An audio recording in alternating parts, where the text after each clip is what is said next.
This is the X-Zone Broadcast Network, broadcasting worldwide on broadcast affiliates and satellite program providers, including CNN Broadcast Network, Sirius Satellite Network, Star Media, Good News Radio Network, Angel Broadcast Network, Wiki Broadcast Network, and WPBN TV. For more information on the X-Zone Broadcast Network, visit us at www.xzbn.net.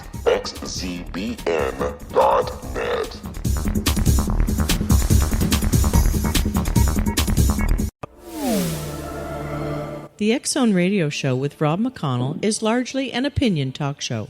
All opinions, comments, or statements of fact expressed by Rob McConnell's guests are strictly their own and are not to be construed as those of the X-Zone Radio Show or endorsed in any manner by Rob McConnell, Relmar McConnell Media Company, the X-Zone Broadcast Network, its affiliated networks, stations, employees, or advertisers.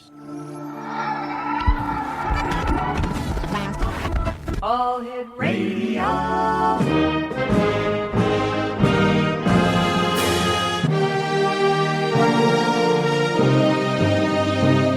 Welcome to the X-Zone, a place where fact is fiction and fiction is reality.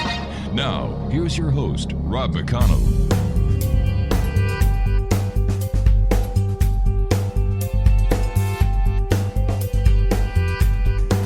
Welcome back, everyone. This is the X-Zone. I am Rob McConnell, and we're still coming to you after 26 years from our broadcast center in Hamilton, Ontario, Canada. If you'd like to check us out online, X-Zone Radio TV on all social media sites.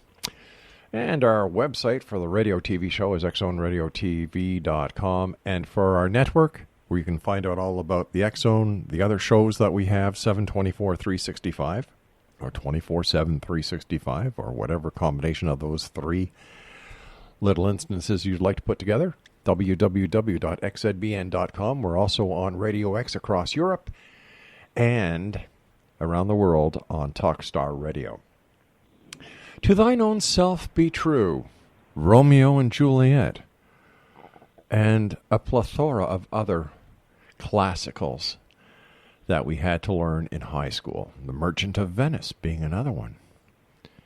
And I could go on and on and on, but already you're saying, what's going on in the X-Zone? He's doing Shakespeare now. Well, for a very special reason.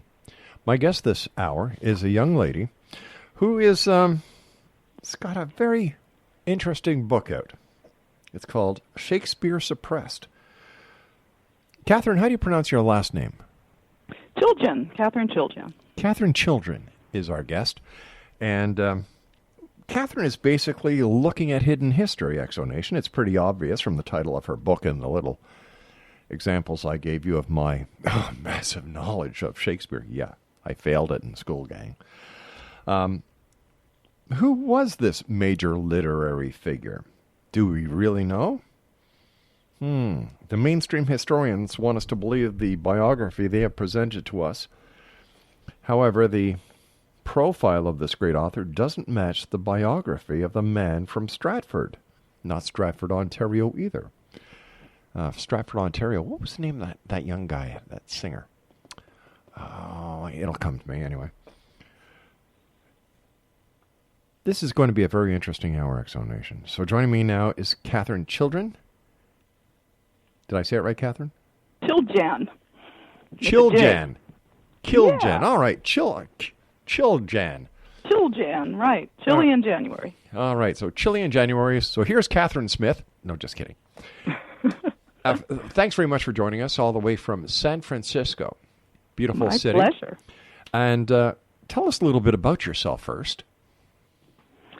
Well, I am an independent scholar who's been involved in the history of the real Shakespeare for over 30 years. I was a history major at UCLA a long time ago, and just shortly after I graduated, I got into this, and it's just electrified me ever since.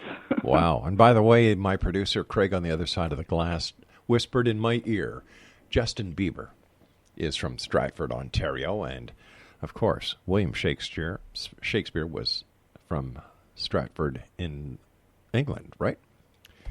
Stratford upon Avon, yes. That is the traditional story. But unfortunately, if you really look at the evidence, it really is an unproven theory that the Stratford man was the great author. And that's what my book's all about, is to show you the evidence and how so much of, pretty much the entire evidence that a professor would tell you that points to the Stratford man, it's all after he had died. That's the evidence that they use. But if you look at lifetime evidence, which is normal, you don't see any evidence at all that he was a writer. We have evidence that he was involved in the theater, that he owned shares, and that he was a member of an acting company. But that is about the extent of it. So am I getting this inclination right, that history lied to us again? Yes, it did. I think it was purposeful, but I think it was done after both of these two different gentlemen, the man from Stratford and the real author of the plays, after they had both died. I think ultimately it was political, but that's... I agree with you, and this is why we've got to go to a break, but I'm just going to close off with this, that they're still teaching children in schools in Canada and the United States that Christopher Columbus discovered America. And we all know that is anything but the truth. We'll be back on the other side of this break. www.shakespearesuppressed.com is Katherine's website. And we're talking about the truth, the hidden story, the hidden history of William Shakespeare. Don't go away.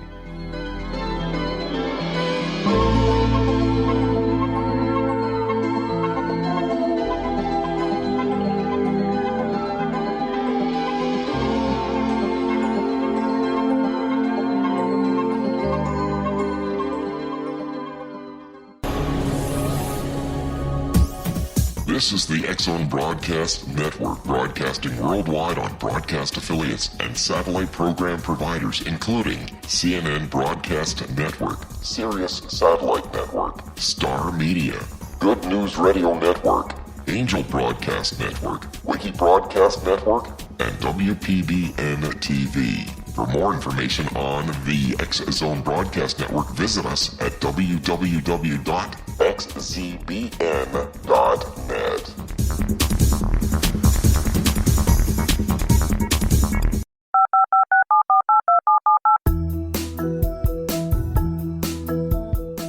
Did you know that when you're on the road with limited data or Wi-Fi, you can still listen to the X-Zone Radio Show with Rob McConnell, The Science of Magic with Gwilda Wiyaka, X-1, Dimension X, Space Patrol, and every minute of the X-Zone Broadcast Network by calling 213-401-0080, courtesy of Audio Now. No smartphone, app, or internet needed. It saves your data plan, and it's free if you have unlimited minutes. Call 213-401-0080 to listen on any phone, anytime, anywhere. Remember, 213-401-0080 for the best of the paranormal, parapsychology, and sci-fi radio programming anywhere, 24/7, 365.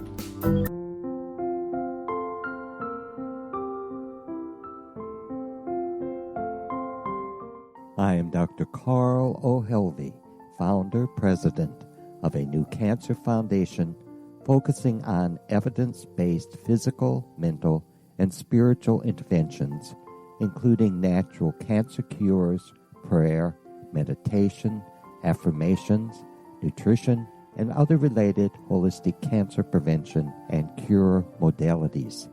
These are used in cancer education, research, and financing care. I ask for your help to continue this important work by donating at www.holisticcancerfoundation.com.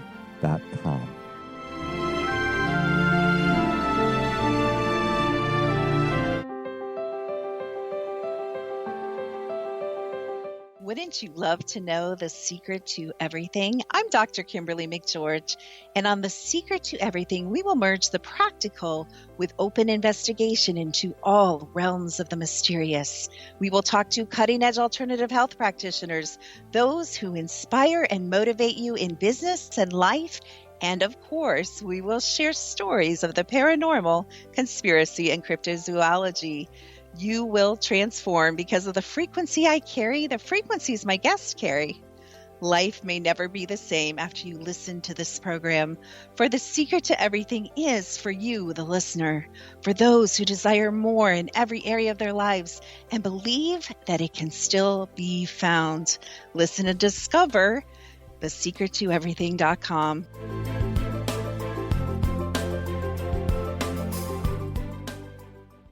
Little children aren't the only ones afraid of the dark. Millions of soldiers return from war zones with PTSD, anger, frustration, fear, and loneliness, much of which surfaces during the darkness of the night. You have the chance to change the lives of these American heroes. Songs and Stories for Soldiers.us provides free MP3 players for these men and women.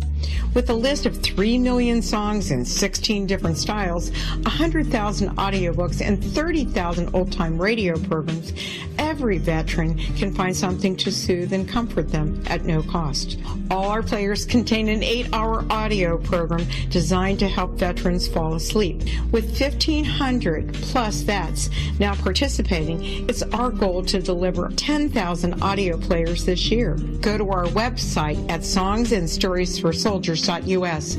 Help us help a veteran make it through the night.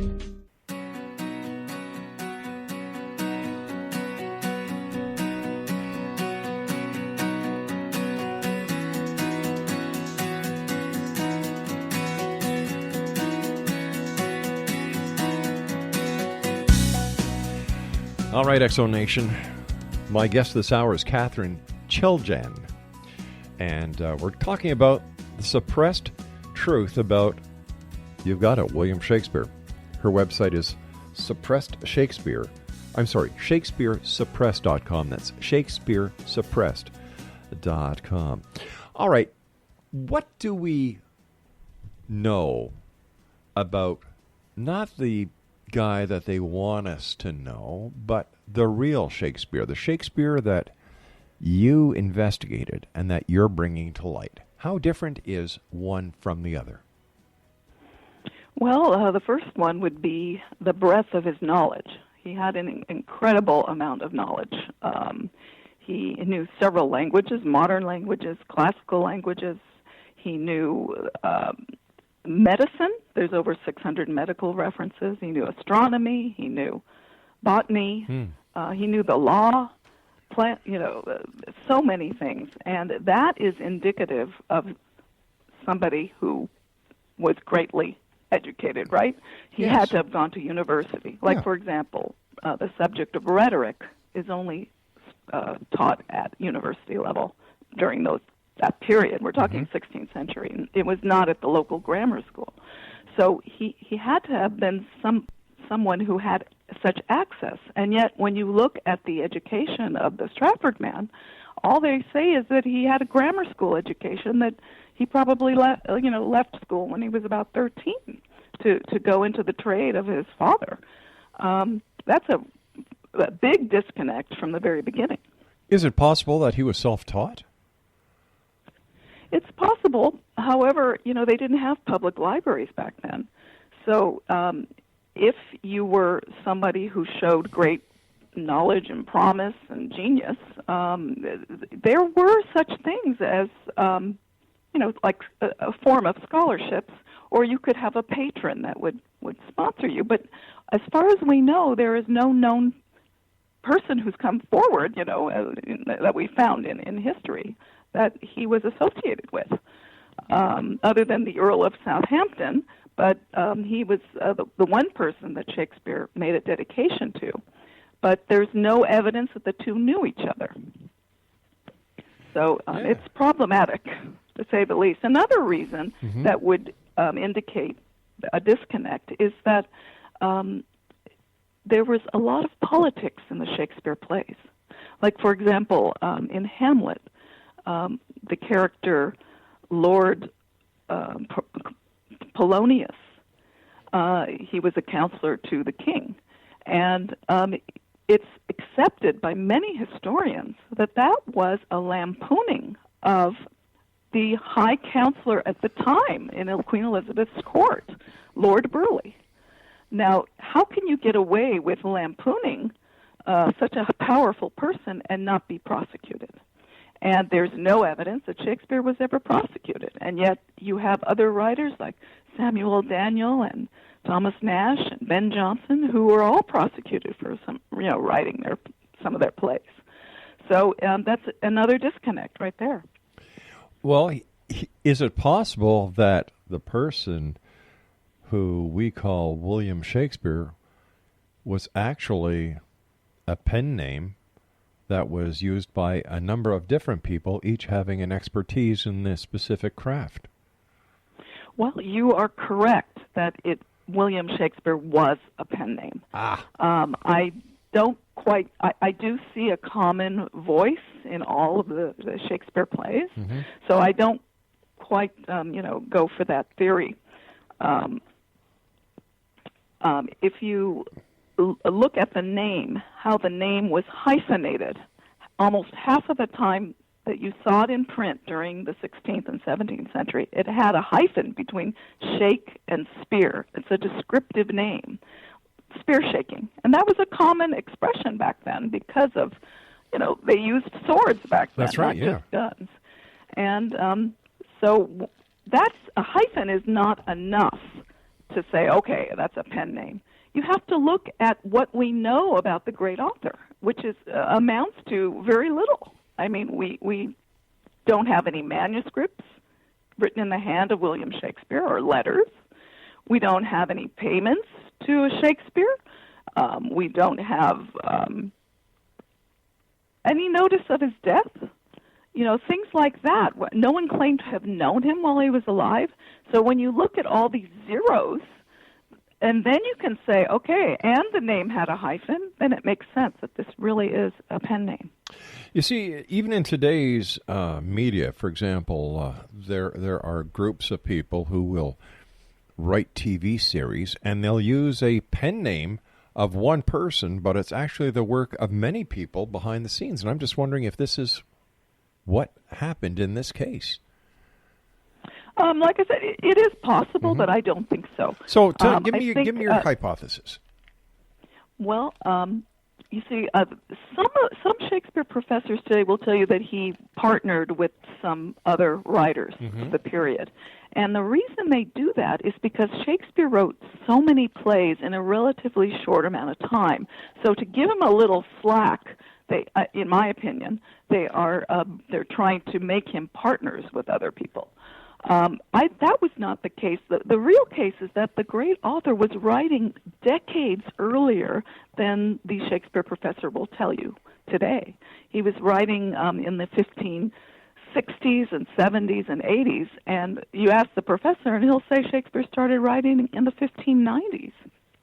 So it's partially to kind of explain how prolific he was in a short amount of time. But no, I don't think it. I think the Earl of Oxford was the real author, and I think that he wrote all these plays by himself. So what do we know about the Earl of Oxford that we can take what is known about the Earl and connect it to the William Shakespeare that we all believed was a real person? Well, the first thing is he was an aristocrat. He was the 17th Earl of Oxford. And during this period, if you were someone of high rank like that, and you had an interest in literature and the theater and the drama and writing, that was something that you didn't want to be well known. So it was common for those of high rank to use pen names. And he was a champion of the joust, so it would make sense that he would call himself William, well, I don't know about the William part, but a spear shaker, because he was a spear shaker. The jousting instrument was called a long spear. So he was also, the Earl of Oxford, known to have written anonymously. So that's another indication. In fact, someone during the period said that he was best in comedy. And also some contemporary writers mentioned, by inference, that Shakespeare was someone of high rank, that he also wrote anonymously or with an alias. So those are just a few points. The Earl of Oxford was known as a patron of the arts and music, and he patronized many books to be published, history books, music books, poetry works, things like that. So he was definitely in the literati. He was definitely, known So as a writer, and yet, even though he was known as best in comedy, nothing in his own name has survived. So that's kind of a disconnect, and that puts us back to he was using a pen name, and what was the pen name? William Shakespeare. Am I correct in believing that, if my memory serves me correct, that he wrote approximately 35 to 40 plays, and then in somewhere between 155 to 160 sonnets, and 2 long narratives, right? Yes. He was incredibly prolific, and all of very high quality, this man had about a 17,000-word vocabulary. The next writer of the dramatist of the period would be Christopher Marlowe for the breadth of his vocabulary. He had 7,000. So he was really, he was an extraordinary individual, and yet no one claimed to have known him during his lifetime. So there's always silence around him. That's the problem. Okay, well, our researchers came up with this on Shakespeare. At the age of 18, Shakespeare married 26-year-old Anne Hathaway. The Conservatory Court of the Diocese of Worcester issued a marriage license on November 27th, 1582. The next day, 2 of Hathaway's neighbors posted bonds guaranteeing that no lawful claims impeded the marriage. The ceremony may have been arranged in some haste, since the Worcester Chancellor allowed the marriage banns to be read once instead of the usual 3 times. And 6 months after the marriage, Anne gave birth to a daughter, Susanna, baptized the 26th of May, 1583. Twin sons, Hamnet and daughter Judith, followed almost 2 years later and were baptized on the 2nd of February, 1585. Hamnet died of an unknown cause at the age of 11 and was buried 11 August, 1596. It seems that there's plenty of references to Shakespeare. There are, but none of them are of relevance to writing or education. That's the problem. So what are we saying here? Something that's not normally noted is that the Stratford man's parents were illiterate, and so were his children. So this, again, is a disconnect between what you would expect of someone of such high knowledge and being prolific in literature. All right, so why would history lie to us? Well, that's the ultimate question, the disconnect. But what makes us believe that the Stratford man was the great Shakespeare was from a book that was published in 1623. Today we call it Shakespeare's First Folio, but it is actually a collection of 36 Shakespeare plays. And there are about 15 or 16 opening pages where there are tributes to Shakespeare. And there's also that famous face engraving, supposedly, of Shakespeare. And in one poem to Shakespeare, there's a reference to Stratford Monument. And then on another poem by another poet is a reference to Avon. So you have Avon in one section and Stratford on another, but Stratford upon Avon nowhere is in those opening pages. So that is basically all we've got to point to Stratford upon Avon, but there just so happened to be somebody named William Shakespeare from Stratford upon Avon. Isn't that a coincidence? The other evidence that a professor will tell you is that, there's a monument to him in the Stratford upon Avon church. Well, if you look at early reproductions, during this period in the 1600s of what the monument looked like, it's totally different from what the monument we have today. The first monument was a man with an effigy of a man holding a sack. And in today's monument, it's a man whose arm is resting on a pillow holding a pen. So something happened there, too. But what about his friends that were well known and who collaborate the existence of William Shakespeare, the playwright, the author, the poet, John Hemmings, and Henry Condell? You know, they were two fellow actors of Shakespeare's. They published a more definitive text known as the First Folio. And they have a lot of, you know, why would they lie about this man? That didn't exist. That's a great question. It can be partially answered in that, see, Hemmings and Condell, they were actors of the period, and they signed 2 letters in the First Folio, the book I was describing to you. One was to the patrons of the book, and one was the letter to the reader. And they signed their names, Hemming and Condell. Unfortunately, it's been known for over 200 years and accepted by scholars that it was actually Ben Jonson, a writer of the period dramatist, who wrote their letters. So that's kind of a first indication that we've got a hoax here. Well, what about his children? What about the marriage certificate? Has anybody done any research in to see if there's any doubt to the wedding certificate, to the birth certificates of the children? No, I mean, I wouldn't doubt those things at all. I mean, the thing is, there are two different men with 2 different lives. You know, but how do we know that? It's a great the artist whose life was hidden, and the other one is the Stratford man.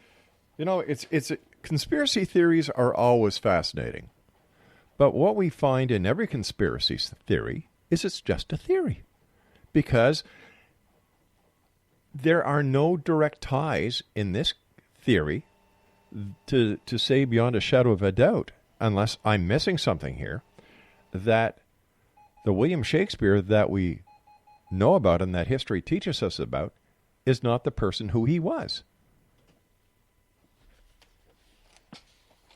Well,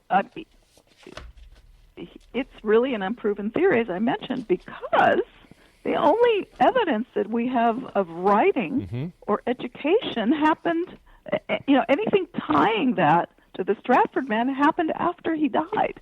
It's not during his lifetime. We don't have any evidence of his education. They had just assumed that he went to the grammar school in Stratford-on-Avon, but they don't have proof. Those records don't survive, unfortunately. So really it is an unproven theory that the Stratford man was a great author. His father, what do we know about his father? That we could use as... His father was John Shakespeare. Actually, the name was pronounced, if you look in the documents of the period, the name was pronounced Shakespeare with a short A. It was rarely spelled like the great author Shakespeare. Okay. He was a wool trader, and he was a wool trader. A trader in wool. He wasn't an alderman. Also, perhaps in making gloves. He wasn't an alderman. And he was an alderman. Yeah, at one point. Yes. Okay. But as I mentioned, the monument to Shakespeare in the church is a man holding a sack, and it could very well have been, a sack of cotton, or not cotton, but wool. Could have been a sack filled with cats, a sack filled with garments, a sack filled with manuscripts, a sack filled with poems. Right? Okay. Well, it doesn't look like paper. All right, listen, you and I have to take a break. We'll be right back. X-Zone Nation, we're talking about Shakespeare conspiracy theory. Fact, fiction, man, or just another fable. We'll be back on the other side of this break as we continue here in the X-Zone from our broadcast center in Hamilton, Ontario, Canada. Don't go away.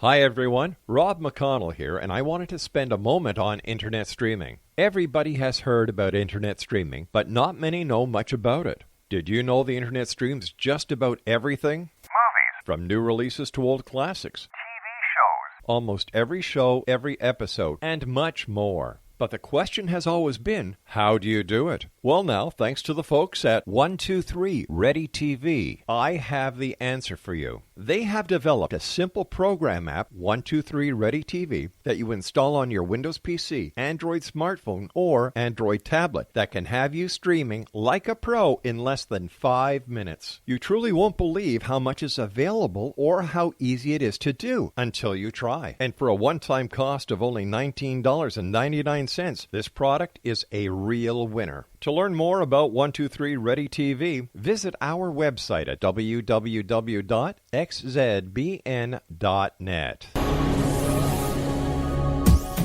This is the X-Zone Broadcast Network, broadcasting worldwide on broadcast affiliates and satellite program providers, including CNN Broadcast Network, Sirius Satellite Network, Star Media, Good News Radio Network, Angel Broadcast Network, Wiki Broadcast Network, and WPBN TV. For more information on the X-Zone Broadcast Network, visit us at www.xzbn.net.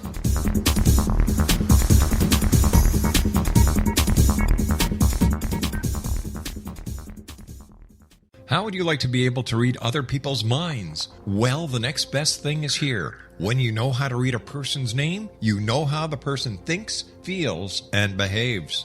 Each letter in our name holds a key to unlock our true essence. Our name contains both our gifts and challenges in this lifetime. Mnemology science discovers personality secrets hidden in the placement of the letters of our names, including the first and last impression people remember about us. Sharon shows us how to interpret the arrangement of letters as outlined in her book, Know the Name, Know the Person. Sharon Lynn Wyeth created mnemology science after 18 years of research and testing her theories, and has supported thousands of people around the world in understanding themselves and others better. You'll enjoy Sharon's unique teachings as she shares her system to learn the gifts behind your given birth name. Even if you don't like your birth name, there are jewels in this book. If you're thinking of changing your name, ready to name your child, or wanting to get along better with others, this is the book for you. If you'd like to improve your relationships and change your life for the better, get the book today, Know the Name, Know the Person, or visit www.knowthename.com. That's www.knowthename.com.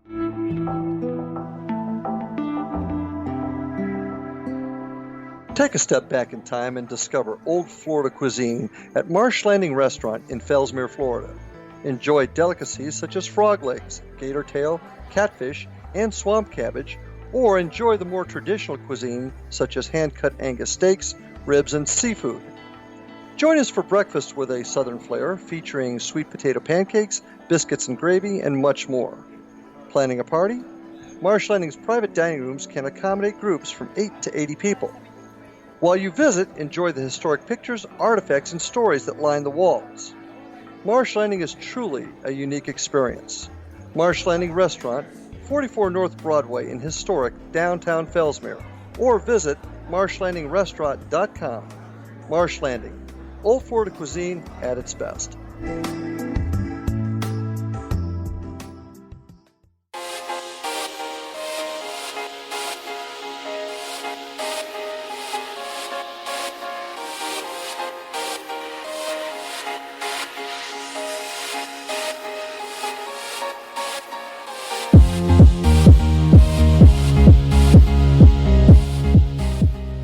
Welcome back, everyone. Katherine Chiljan is our special guest, and we're talking about William Shakespeare, To Thine Own Self Be True. And we're trying to decide whether or not William Shakespeare was the great person that many people believe he is, or is he someone else? If you'd like more information on Katherine, her website is www.shakespearesuppressed.com. What about the people who believe that he actually went to, what's the name of that school again, Craig? King's New School in Stratford. Right. It's very possible that he did go to the school, but there are no records of that time that survived to prove it. Well, but going to the grammar school isn't enough for somebody of Shakespeare's unbelievable breadth of knowledge and education. But what happens if he was a savant, well versed in everything? What happens if he had been reincarnated? Like so many people believe that people who are reincarnated come back with a wealth of information. Well, there's a lot of learning, and you can be a genius, like with numbers and things like that, but to, know French and Italian, that implies some sort of being taught. He also was very familiar with European geography, specific places, and yet there's no evidence that the Stratford men ever left, England to go into the continent. And he had knowledge of the aristocracy and things that just a highly ranked person would know. And he knew the law on top of it. In fact, that is what got Mark Twain, who he was using a pen name, Samuel Clemens, that got him interested in this controversy, and he wrote a book about it called "Is Shakespeare Dead?" He wrote that in 1909. They had law schools back then, and we also have the records of people who attended law school, and there are no William Shakespeares there. We also have the records of the universities, and there's no William Shakespeare there. Well, how do we know that there are no records? Who's actually gone through each and every school, each and every law school, each and every university to see if William Shakespeare was actually there? The records are out there, and scholars have looked, and scholars have been combing all sorts of records to find anything of relevance about the great Shakespeare's life, and they just are coming up with nothing. There is no play manuscript in the handwriting of Shakespeare. As you mentioned, over almost 40 plays and all these sonnets. How come there's not one letter, signed William Shakespeare to somebody? Maybe that's what was in the bag. He had to have written a letter. We have letters that have survived by other people who are not famous. Many, many, many in England have survived, and diaries and things like that. We don't have anything like that. But I will bet you there are a lot of people who are well known in history that if we take a magnifying glass to their life, we would find a lot of inconsistencies as well, and a lot of missing documentation. So in the big realm of things, if William Shakespeare wasn't William Shakespeare, besides the fact that it's another fallacy within the educational system, what difference does it make in the life of a human being today? Well, to know who the real author was will help us understand the works better. There's already a little bit of a barrier because they're so, we've got the language. They spoke slightly differently back then. But there are so many life reflections in the works. Right now, they can't connect with the Stratford man's known life. Anything in the works that is like a little bit of a, autobiography or anything. And if you look at Shakespeare's sonnets, they are 154 14-line poems, and most of them are written in the first person, and they are extremely personal. And they tell you a lot he tells us about himself. And he does tell us in a way that he is highly ranked. Like he says in Sonnet 62, "Methinks no face so gracious is as mine." And gracious was a term that you apply to someone who was like a duke or somebody who was even higher, a prince or a king, that term. And he is saying that his face is gracious. He's also said were it aught to me, I bore the canopy. With my extern, the outward honoring, that's sonnet 125. The only person who would have the privilege of bearing a canopy over the monarch, and that's what it meant, to bear the canopy, would be somebody who was highly ranked or very distinguished. So, these are little subtle clues if you look in the sonnets, which were in the perverse person, indicating he was somebody who was highly ranked. It's no secret that, since about 230 years after Shakespeare's death, people began to actually wonder about the authorship that was attributed to him. And I know that others were proposed as alternative candidates that included Francis Bacon, Christopher Marlowe, just to name a couple, as well as the 17th Earl of Oxford. However, there's only a very small minority of academics that believe there is reason to question the traditional attribution and to question the existence of the William Shakespeare that is known.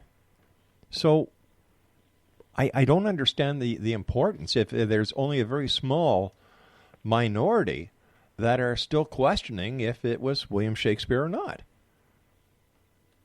Yeah, they don't question it, in my opinion, perhaps because they're either not aware that there's so little evidence connecting the Stratford man to writing or education. Either they don't know about that, or they just prefer the status quo. They don't want to upset, because if it was proven that it really was a pen name for someone else, their papers and their books and reputation, it's not going to be that great. All right, so if William Shakespeare wasn't this person's real name, let's say William Shakespeare was a pen name.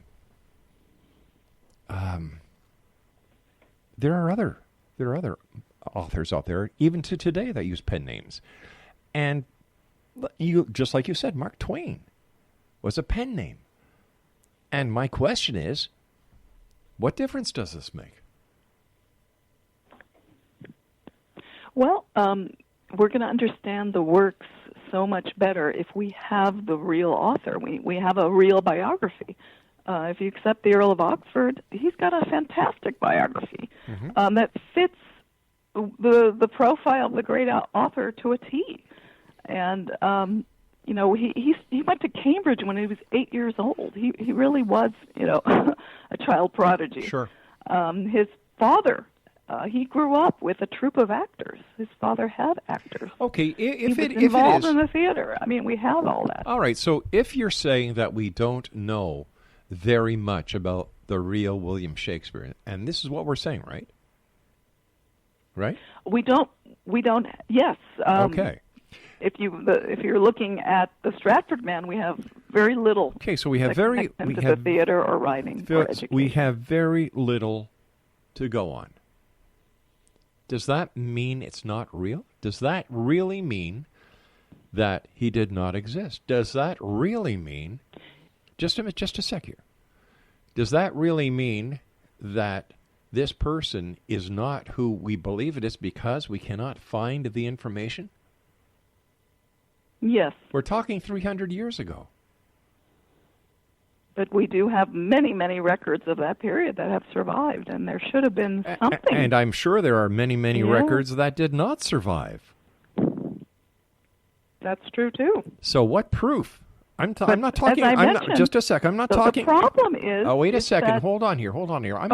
Sorry. I'm not asking about theories.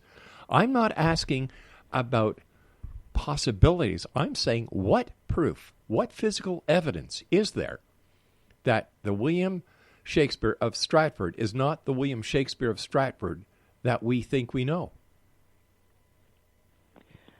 There were two people named William Shakespeare during this period. There was a Stratford man who was involved in the theater. Okay. And there was a man using a pen name, William Shakespeare. They're two different entities. But come on, now there's no documentary evidence that connects the Stratford Shakespeare to writing or education. To me, that's a must. There is nothing that has been found. That doesn't mean it doesn't exist. It just hasn't been found. Okay, well, here's one for maybe you. it was destroyed. When the Stratford man died in 1616, no one said a word. When Edmund Spenser, a famous poet during the same time period, died in 1599, there was a huge funeral. It was paid for by the Earl of Essex, and he was buried in Westminster Abbey. The same with Ben Jonson. He was buried in Westminster Abbey. He had many tributes when he died. Okay. How come one of the most famous writers of the period and respected, how is it that his death passed with no one saying a word? So these are all the problems with the authorship of the Stratford man. What about when Howard Hughes died? A very influential man, a very industrial man, a man who did a lot. You know, nobody really stopped to give a second look to him. So, that doesn't prove anything to me. Well, if you look at how contemporaries treated writers, who were respected, it is unusual. And there's another interesting thing is, as I mentioned, there was a lampooning of Lord Burleigh, who was one of the most powerful men in England. How come the Stratford man didn't go to jail? Also, the play Richard II was, that's a Shakespeare play. That was performed the night before the Essex Rebellion. They used that play to sort of get people in the mood of deposing a monarch. Now, why wasn't the writer of this play arrested? So, there's many things like that. Well, but what about the will? If you add them all up, it's problematic. What about his will? The will that was signed by William Shakespeare, and that was read when he was on April 23rd, 1616, when he died at the age of 52. What about that? Yes. Yeah, interestingly, there's no books mentioned in the will, and books were very expensive items back then. There's no mention of theater shares. Nothing that would connect. You could read this will with other normal people of the period who are not writers, and you're not going to find, there's nothing in there that indicates he was a writer. All right, listen, we've got to take our final break, X-Zone Nation. I'll be back on the other side as we wrap up this hour here in the X-Zone from our broadcast center in Hamilton, Ontario, Canada. Don't go away.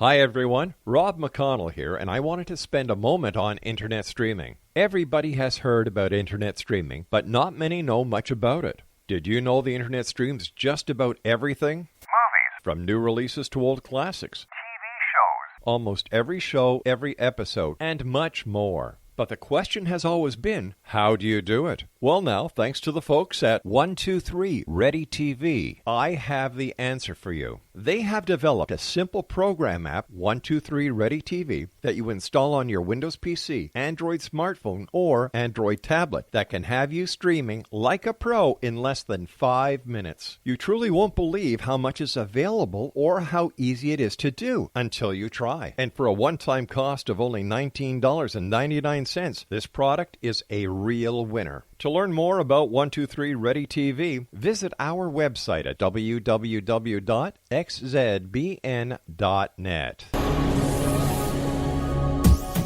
This is the X-Zone Broadcast Network, broadcasting worldwide on broadcast affiliates and satellite program providers, including CNN Broadcast Network, Sirius Satellite Network, Star Media, Good News Radio Network, Angel Broadcast Network, Wiki Broadcast Network, and WPBN TV. For more information on the X-Zone Broadcast Network, visit us at www.xzbn.net.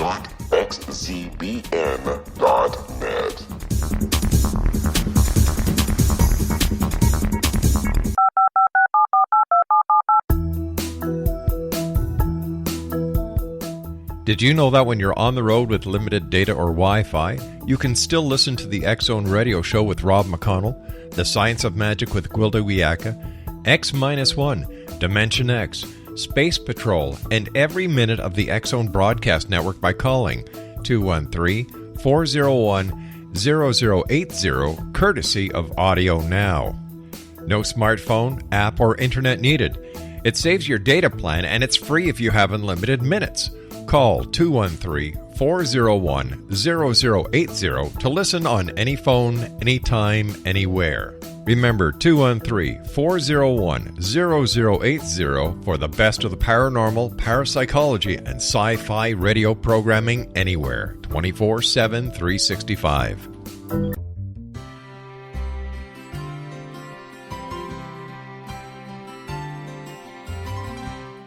True healing must address 4 levels: physical, emotional, mental, and spiritual, for us to live joyful and productive lives. We tend to treat 3 of the 4, leaving the spiritual languishing. If you're tired of the same dysfunctional patterns cropping up in your life, Soul Balancing is for you. Trixie Phelps, owner and founder of Soul Balancing, is a naturally gifted energy healer trained in numerous esoteric forms, including shamanism. Trixie has created a powerful modality that safely and effectively clears your energetic field. A Soul Balancing session can remove interference, heal trauma, and restore your hope. Contact Trixie for a life-changing long-distance session today, www.soulbalancing.world.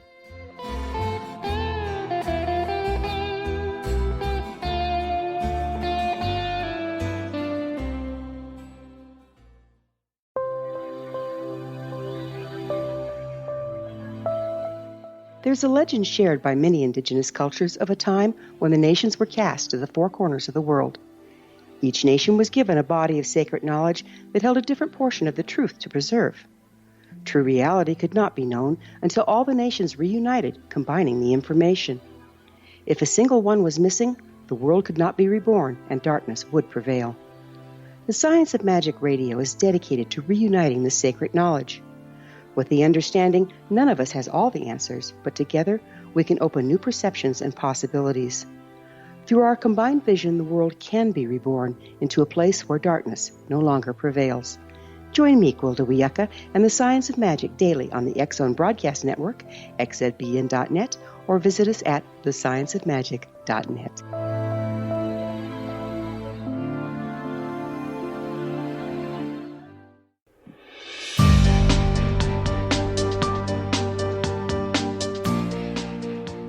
Exonation Katherine Chiljan is our special guest this hour. ShakespeareSuppressed.com is her website, and she's the author of Shakespeare Suppressed. You know, this almost sounds like the story of Jesus Christ because, there's no documentation to prove that he actually existed. There's nothing that talks about, that is written about in any of the New Testament about his childhood years. So we could actually say the same thing about Jesus that we're saying about Shakespeare, right?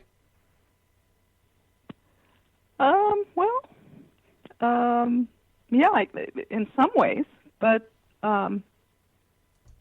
we have a lot more records, let's put it that way. You've got a lot more believers. During this period, yeah. You've got a lot more believers, too. I'm having a problem with the lack of facts. There's a lot of coincidence here. I'll give you that. There's a lot of coincidence. But when it comes to the facts, when it comes to, all right, let's say he didn't exist. So what? The work, whoever did it, is great. No one around the world. Well, let me clarify that I'm not saying that he didn't exist. He existed, but there were just 2 people, 2 different individuals with that name who were involved in the theater. And, okay, I'll give you an example. The problem. I'll give you an example. Right now, there are 4 Rob McConnells that are in the Canadian media. Wow. That's a great example.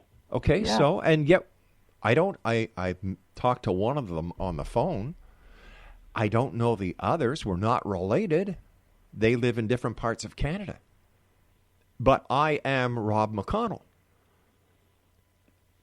Yes. So it's the same thing. There were 2 William Shakespeares involved in the theater at the same time. How do you know? That's why it's so confusing. So who's to blame here? Is it William Shakespeare who's to blame here? Is that William Shakespeare the one that we know that who perpetrated some deceiving plot?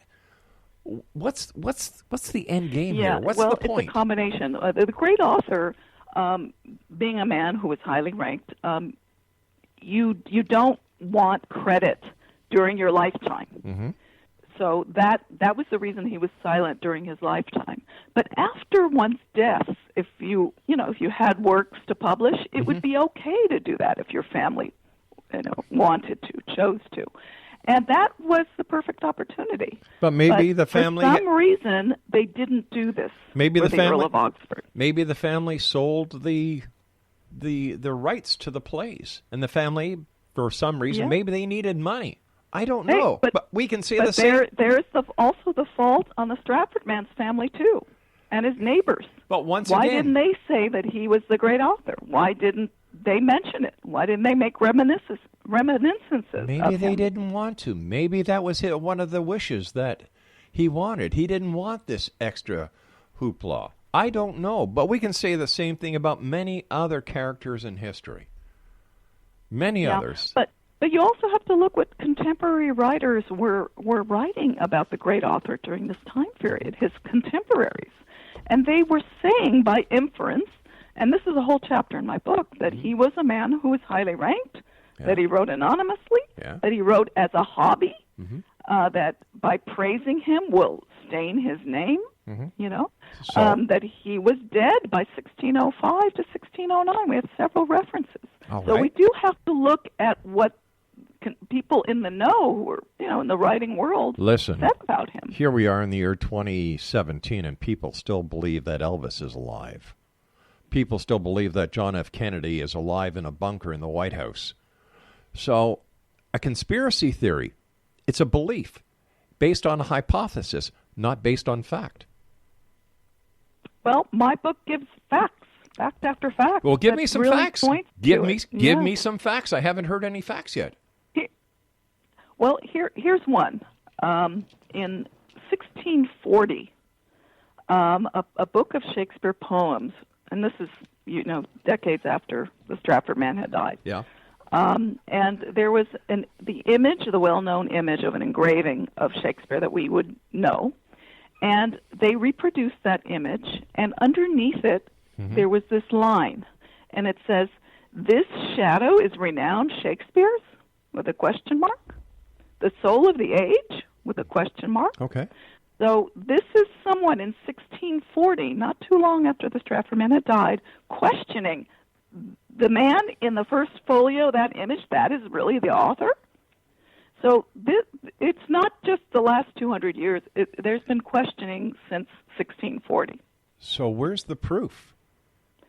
Also, these are all little bits and pieces that come together very nicely. Also in 1640, somebody wrote to Shakespeare in a book, an anonymously written a line, "Shakespeare, we must be silent in thy praise." Okay. Why? Why should we be silent? And yet, if you look at that line, you are praising Shakespeare, right? But they're saying we must be silent in praising you. Well, maybe Shakespeare was not the real name of the author, so they are being silent in his praise. They're not saying the real author's name. So these are all things that make one doubt. And, a great website is doubtaboutwill.org, and you can see many people, Supreme Court justices and actors and people with doctorates in every other field saying that there is reason to doubt that the Stratford man was a great author. And yet nobody can prove any evidence to substantiate the claims because there's a reason. But we can't prove the Stratford man was the great author either. That's the irony. Yes. That's not irony. That's tit for tat. Yep, tit for tat. Yep. But once again, looking at the big picture, 2017, how is this information going to change my life? How is this information going to make this a better world? How is this information going to help with climate control? How is this information going to stop the problems with ISIS? How is this information going to stop the diseases that are plaguing this earth? Who cares? It's just a matter of the truth. And for people who love Shakespeare, they're going to love him even more when they finally have a biography to connect him. But what happens if the truth that what happens if the information that everybody has now on Shakespeare is the truth, and that this conspiracy theory was just invented by people who were envious of Shakespeare?